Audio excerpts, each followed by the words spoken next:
সুপ্রিয় চাকরি প্রত্যাশী ভাই ও বোনেরা, সবাইকে আমাদের চ্যানেল নিউ জব সার্কুলারে সুস্বাগতম। আপনাদের জন্য নিয়ে আসলাম অনেক বড় একটি নিয়োগ বিজ্ঞপ্তি। আপনারা স্ক্রিনে দেখতে পাচ্ছেন ব্র্যাকের লোগো, অর্থাৎ আজ আমরা কথা বলবো ব্র্যাকের নিয়োগ বিজ্ঞপ্তি সম্পর্কে। ব্র্যাক সম্প্রতি অনেক বড় একটি নিয়োগ বিজ্ঞপ্তি প্রকাশ করেছে। তাদের নিয়োগ বিজ্ঞপ্তিটি আপনারা স্ক্রিনে দেখতে পাচ্ছেন। সেখানে বলা হয়েছে, ব্র্যাক বিশ্বের সর্ববৃহৎ বেসরকারি উন্নয়ন সংস্থা, যা 1972 সাল থেকে আর্থসামাজিক কর্মসূচি বাস্তবায়নের মাধ্যমে টেকসই দারিদ্র্য বিমোচনে কাজ করে যাচ্ছে।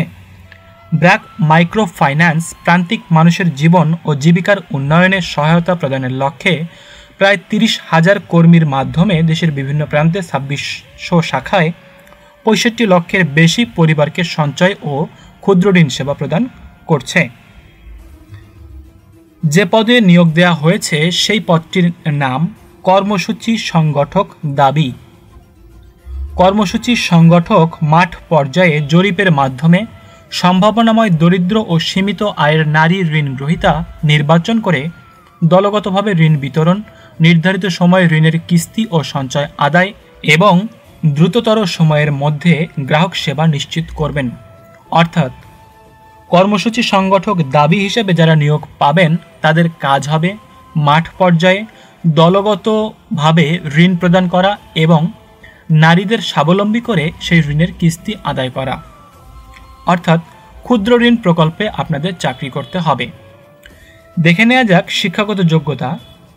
যে কোনো স্বীকৃত শিক্ষা প্রতিষ্ঠান থেকে স্নাতক পাস অর্থাৎ অনার্স করলেই কিন্তু আবেদন করতে পারবেন এবং শিক্ষা জীবনে যে কোনো একটি পরীক্ষায় তৃতীয় বিভাগ শ্রেণী অথবা সমমানের সিজিপিএ গ্রহণযোগ্য। অর্থাৎ আপনি যদি অনার্স করেন এবং এসএসসি, ইন্টার বা অনার্স যে কোনো একটিতে আপনি তৃতীয় শ্রেণী পান, তাহলে কিন্তু আপনি আবেদন করতে পারবেন।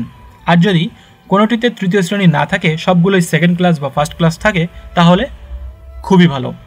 তবে অন্যান্য পরীক্ষায় ন্যূনতম দ্বিতীয় বিভাগ বা সমমানের সিজিপিএ বা 2 থাকতে হবে। অর্থাৎ এসএসসি, ইন্টার এবং অনার্স তিনটির মধ্যে যে কোনো একটিতে তৃতীয় শ্রেণী গ্রহণযোগ্য, অথবা সবগুলো যদি আপনার বেটার থাকে তাহলে আরও ভালো। সুবিধাসমূহ: উৎসব ভাতা, মাতৃত্ব বা পিতৃত্বকালীন ছুটি, আনুতোষিক, প্রদায়ক ভবিষ্য নিধি, স্বাস্থ্য এবং জীবন বীমা, পারফরমেন্স বোনাস, ইনসেন্টিভ, যাতায়াত ভাতা এবং অন্যান্য। অর্থাৎ প্রচলিত অন্যান্য প্রতিষ্ঠানের মতোই আপনি সকল সুযোগ সুবিধা পাবেন। আপনাদের কর্মস্থল অর্থাৎ নিয়োগ দেওয়া হবে ব্র্যাক মাঠ কার্যালয়ে, অর্থাৎ একদম প্রান্তিক এরিয়ায় নিয়োগ দেওয়া হবে। আগ্রহী প্রার্থীদের আগামী 26শে মার্চ 2022 তারিখের মধ্যে careers.brack.net অথবা বিডি জবসের মাধ্যমে আবেদন করতে হবে। অর্থাৎ আবেদন করার শেষ তারিখ কিন্তু 26শে মার্চ 2022। আমি আবারও বলছি, আবেদনের শেষ তারিখ 26শে মার্চ 2022। উল্লেখ্য যে চূড়ান্তভাবে মনোনীত প্রার্থীকে জামানত হিসেবে 5,000 টাকা জমা দিতে হবে যোগদানের 6 মাস পর, যেটি ফেরতযোগ্য। অর্থাৎ আপনি যদি চূড়ান্তভাবে মনোনীত হন এই চাকরির জন্য, তাহলে 5,000 টাকা কিন্তু আপনাকে জামানত দিতে হবে এবং চাকরি করার 6 মাস পর এটি আপনি ফেরত নিতে পারবেন। এখানে কয়টি পদে নিয়োগ দেওয়া হবে সেটি উল্লেখ না থাকলেও ব্র্যাকের পূর্ববর্তী নিয়োগগুলো পর্যালোচনা করে দেখা যায় ব্র্যাক কিন্তু প্রতি সার্কুলারে প্রায় 2,000 থেকে 5,000 মানুষকে নিয়োগ দান করে থাকে। কারণ সারা দেশব্যাপী তাদের 2600 শাখা রয়েছে এবং তাদের অনেক বেশি জনবল প্রয়োজন। তাই চাকরি প্রত্যাশী ভাই ও বোনদের জন্য এটি হতে পারে একটি টার্গেট জব।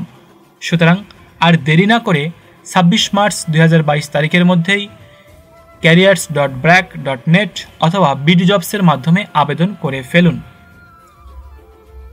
ভিডিওটি যদি ভালো লাগে তাহলে আমাদের চ্যানেলটি সাবস্ক্রাইব করে সঙ্গে থাকবেন। আশা করি এমন প্রতিনিয়ত চাকরির আপডেট এবং চাকরি সম্পর্কিত সার্কুলার আপনাদের মাঝে নিয়ে হাজির হব। ধন্যবাদ, ভালো থাকবেন, সুস্থ থাকবেন।